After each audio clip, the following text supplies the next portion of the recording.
Ah, it's good to see you, my timely rescuer. Bodon Feddick, at your service once again. I saw your camp and thought to myself, what safer place to rest for the evening than in the camp of a Grey Warden? I'm perfectly willing to offer you a fine discount for the inconvenience of our presence. How does that sound? Good? Yes?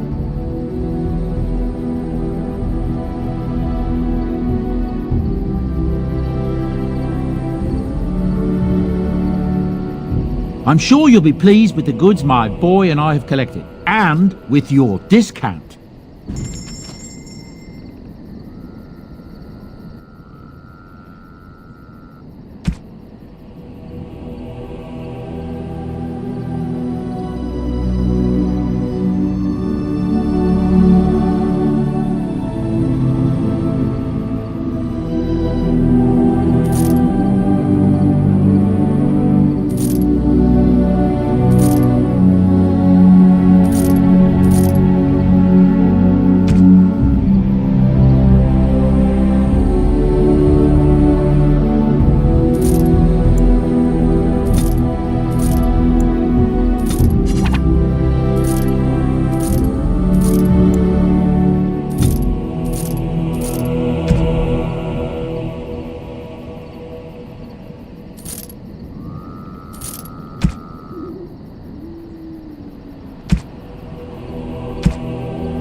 Hello.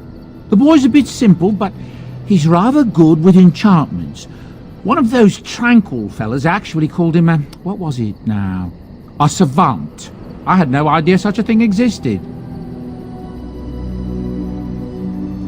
He can fold lyrium into almost any weapon or piece of armor, though naturally some of the more extravagant materials will take more lyrium than others.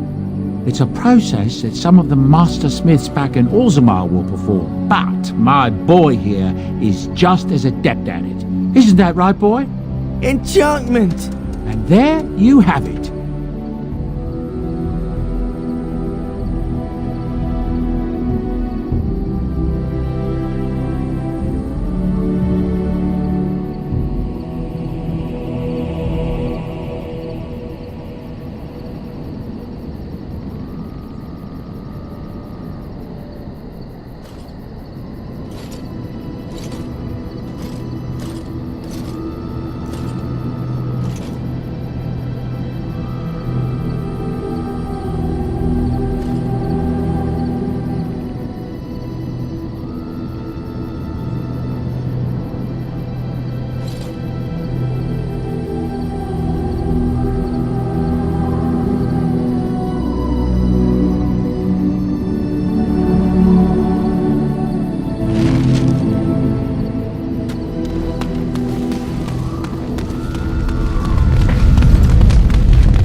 Yes.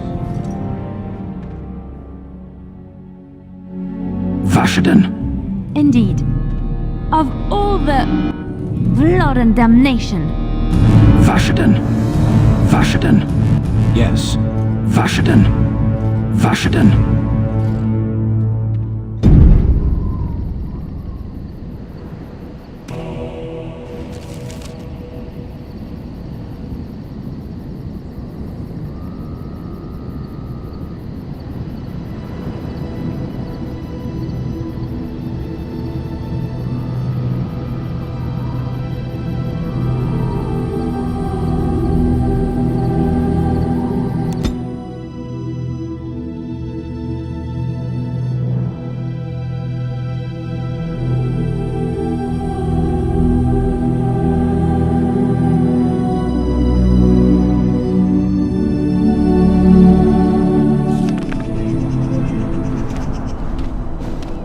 Look, can we talk for a moment? I need to tell you something. I should probably have told you earlier.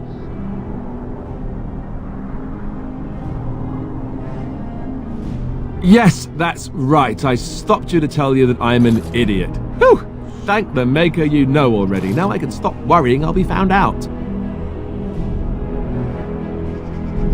Oh ho ho. I'm trying to be serious here. Just listen. Well, let's see. How do I tell you this? We're almost at Redcliffe. Did I say how I know Al Eamon exactly?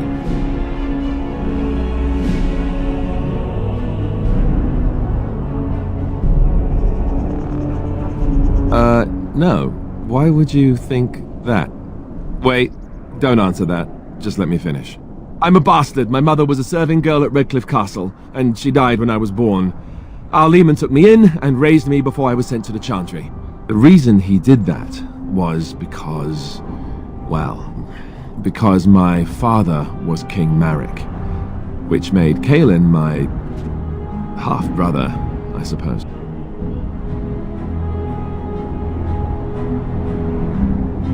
Ha! Yes, I guess it does at that. I should use that line more often. I would have told you, but it never really meant anything to me.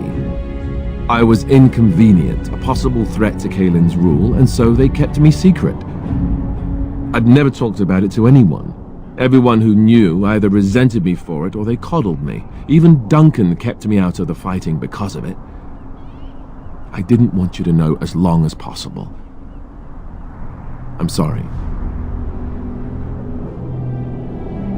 Look, I said I'm sorry. I know I should have said something. It's never brought me anything but problems. I wish it weren't even true. Al Eamon eventually married a young woman from Orlais, despite all the problems it caused with the king so soon after the war. He loved her a great deal. Anyway, the new Arlessa resented the rumors which pegged me as the Arl's bastard. They weren't true, but of course they existed. The Arl didn't care, but she did. So off I was packed to the nearest monastery at age 10. Just as well. The Arlessa made sure the castle wasn't a home to me by that point. She despised me.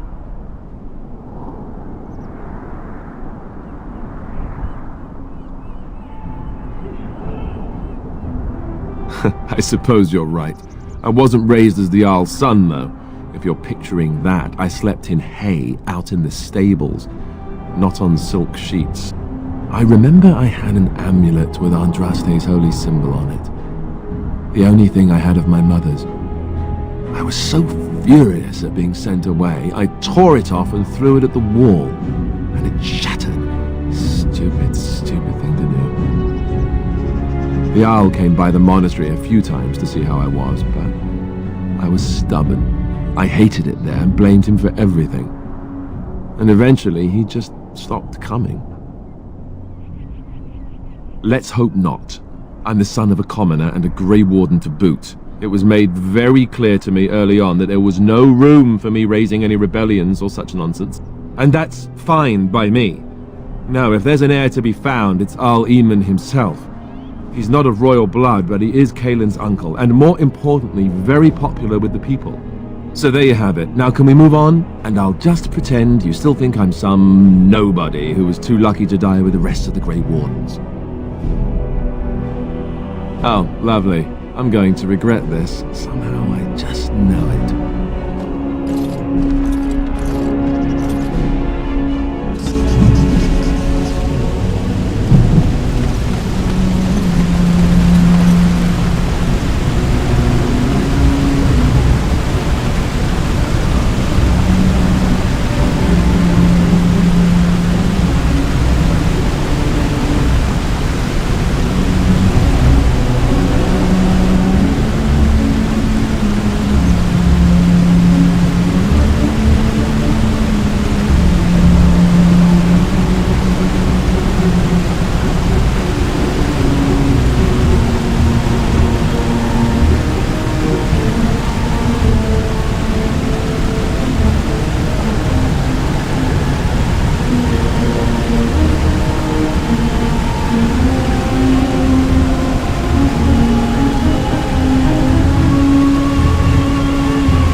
I thought I saw travelers coming down the road, though I scarcely believed it. Have you come to help us?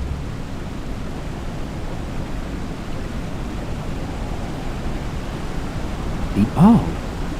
Then you don't know? Has nobody out there heard?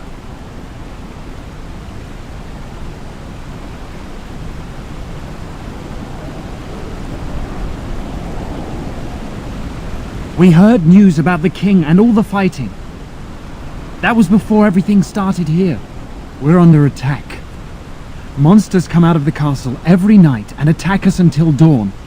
Everyone's been fighting and dying. Apparently everyone seems to agree that a blight is the perfect time to start killing each other. Marvelous, really. We've no army to defend us. No Arl and no king to send us help. So many are dead. And those left are terrified they're next. No Arl? What happened to Arl Eamon? What is going on? He's deathly ill. And we don't even know if he's still alive. We haven't heard from the castle in days. I should take you to Ban Tegan. He's all that's holding us together. He'll want to see you. Ban Tegan, Arl Eamon's brother. He's here. Yes. It's not far, if you'll come with me.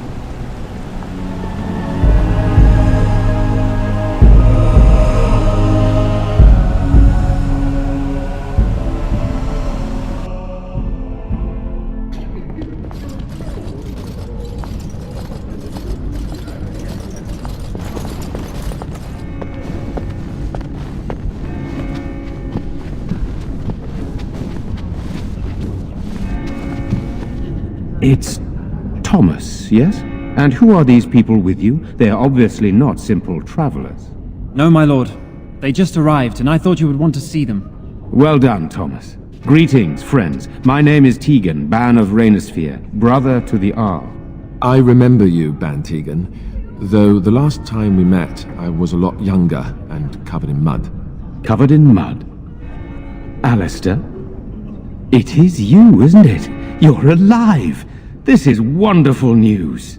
Still alive, yes, though I'm just as surprised about that as you are, believe me. Indeed. Loghain would have us believe all Grey Wardens died along with my nephew, amongst other things.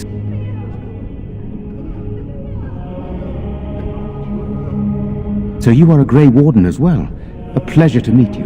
I wish it were under better circumstances. You're here to see my brother. Unfortunately, that might be a problem. Eamon is gravely ill. No one has heard from the castle in days. No guards patrol the walls, and no one has responded to my shouts.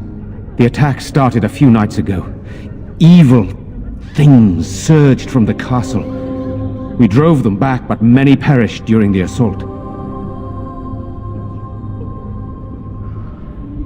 Some call them the Walking Dead. Decomposing corpses, returning to life with a hunger for human flesh. They hit again the next night. Each night they come, with greater numbers. With Cailan dead and Loghain starting a war over the throne, no one responds to my urgent calls for help. I have a feeling tonight's assault will be the worst yet. Alistair, I hate to ask, but I desperately need the help of you and your friends. It isn't just up to me, though the Grey Wardens don't stand much chance against Loghain without Arl Eamon.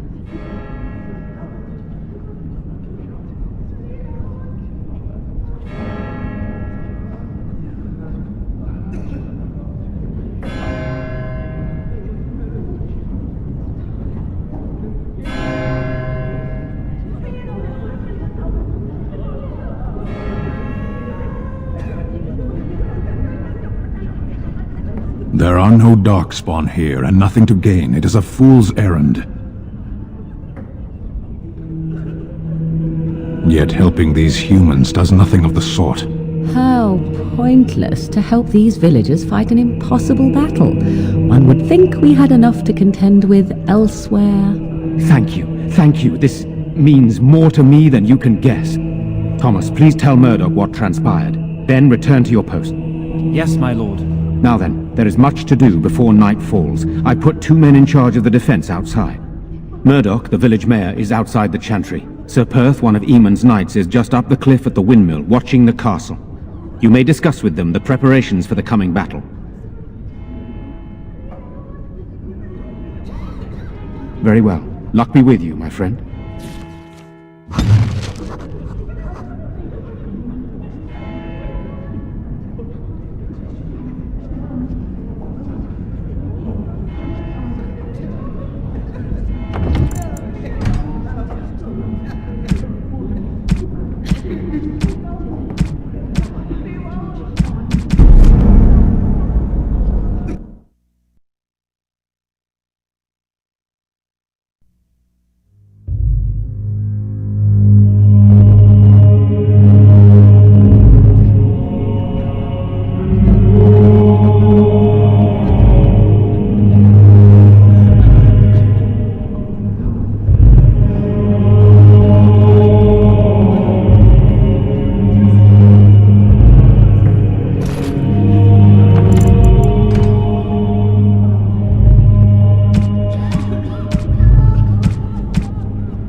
Bad dreams, huh?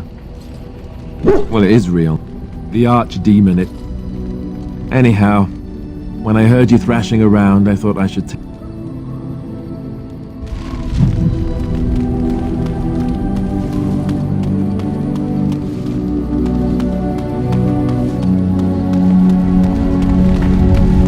What do you wish of me? If you must. But when a child is alone and separate from his tribe, that is... Why do you ask? Is there something specific you wish to know? I gain nothing by studying enough. Indeed, you could learn the spells required if I cared to teach you.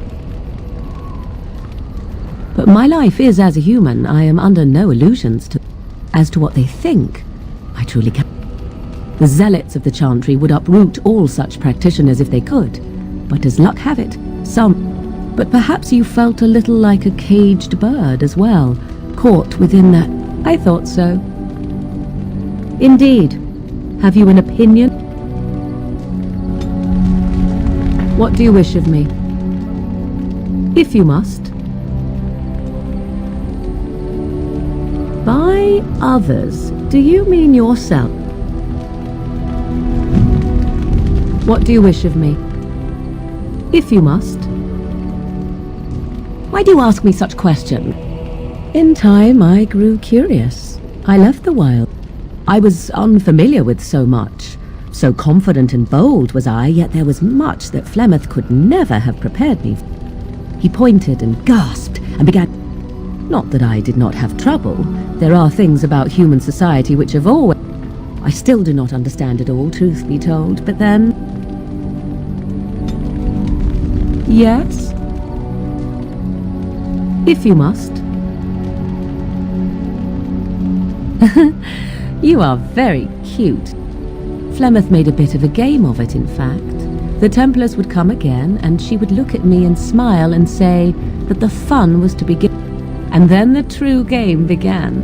Often, I did not understand the danger we faced. It may even be true. Still, those of us who prefer freedom see no reason to submit. Yes? So, full of questions, are you? Well, that depends, does it not? What does she seem to be?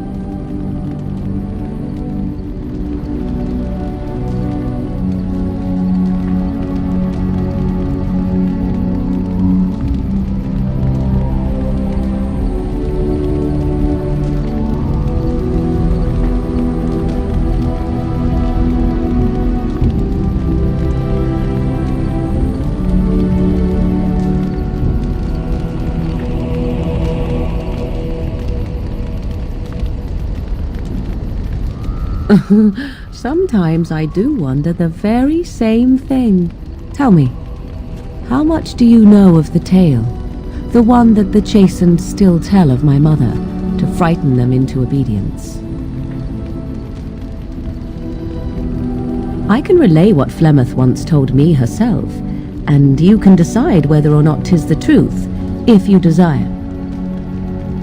As the tale is sung by the bards, there was a time when Flemeth was young and beautiful, a fair lass in a land of barbarian men, the desire of any who saw her.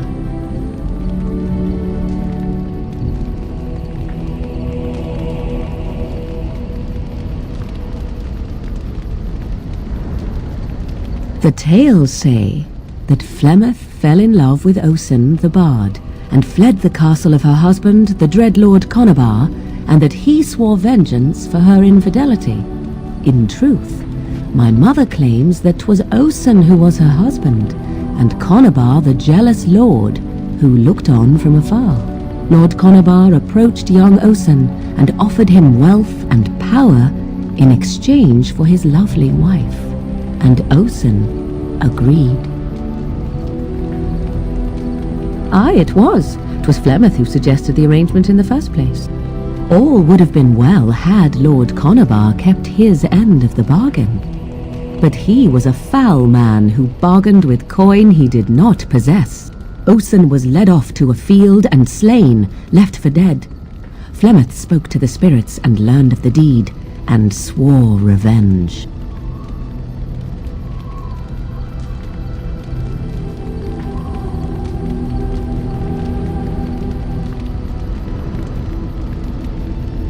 That was not the point.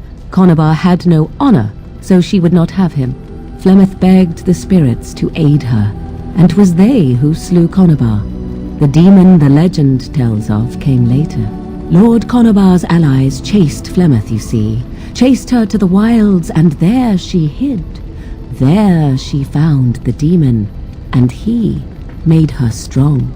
The legends all speak of the great hero Cormac, he who defeated Flemeth and her great army when she invaded the lowlands centuries later. All lies. The truth of the matter is that there was never an invasion. As Flemeth tells it, the Chastened never raised an army under her banner, and she never fought with any warrior named Cormac. Cormac led a brutal civil war against his own people, and later claimed it was to vanquish evil that had taken root amongst the lords. Thus, he was hailed a hero. Flemeth was only attached to the legend much later. Perhaps 'twas due to the great war with the Chastened that eventually came, but Mother claims not to know how it began. Flemeth tells it with far more embellishment than I, but you are welcome. Dare I ask of your own mother? Few are abominations of legend, 'tis true, but I find myself curious nevertheless.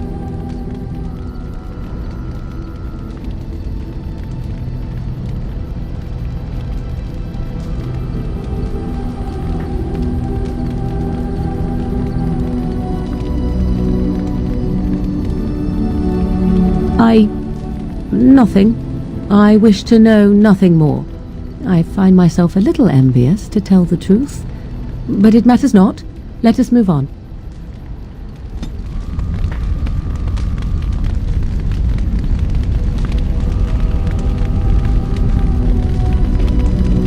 Yes? At times, perhaps. A world full of people and buildings and things was all very foreign to me. If I wished companionship, I ran with the wolves and flew with the birds. If I spoke, 'twas to the trees. For a time, but one can only remain a child for so long. I recall the first time I crept beyond the edge of the wilds. I did so in animal form, remaining in the shadows and watching these strange townsfolk from afar. I happened upon a noblewoman by her carriage, adorned in sparkling garments the likes of which I had never before seen. I was dazzled. This, to me, seemed what true wealth and beauty must be. I snuck up behind her and stole a hand mirror from the carriage. It was encrusted in gold and crystalline gemstones, and I hugged it to my chest with delight as I sped back to the wilds.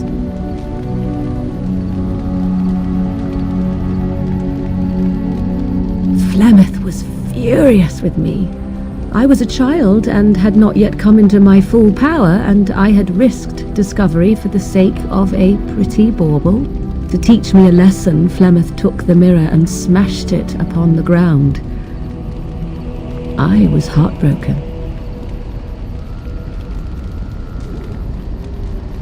And a foolish one. Flemeth was right to break me of my fascination. Beauty and love are fleeting and have no meaning. Survival has meaning. Power has meaning. Without those lessons, I would not be here today, as difficult as they might have been.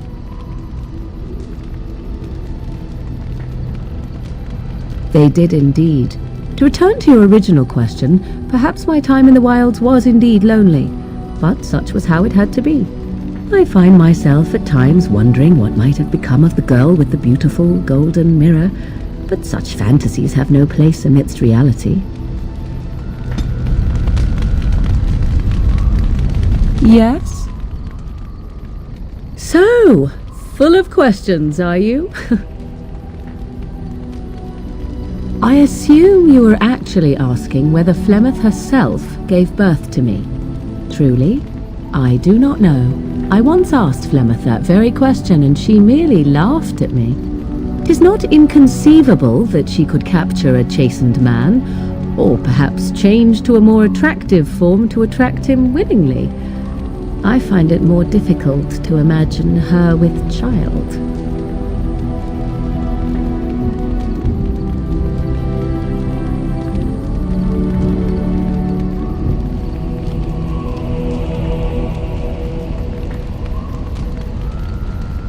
As a matter of fact, I remember her being younger once.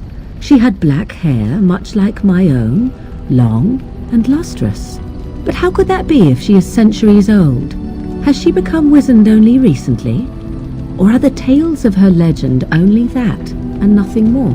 I do know the tales of Flemeth having many daughters, even though I have never met another. And Flemeth has always treated me as her blood.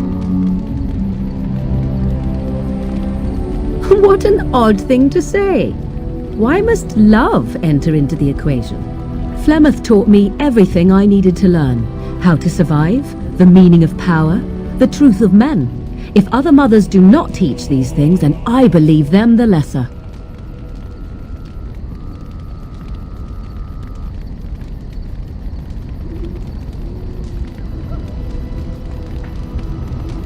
You suppose it's true? 'Tis true. Take yourself. You do not honestly desire such things from me, do you? 'Tis better to be free of such cloying and cluttering delusions as love.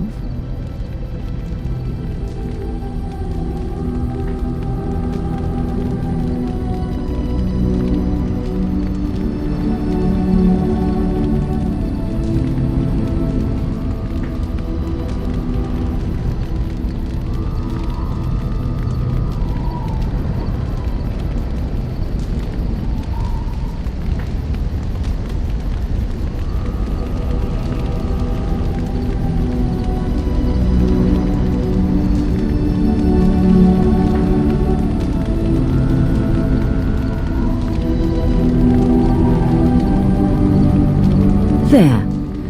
I am glad you agree. I tire of this discussion. Let us move on, shall we?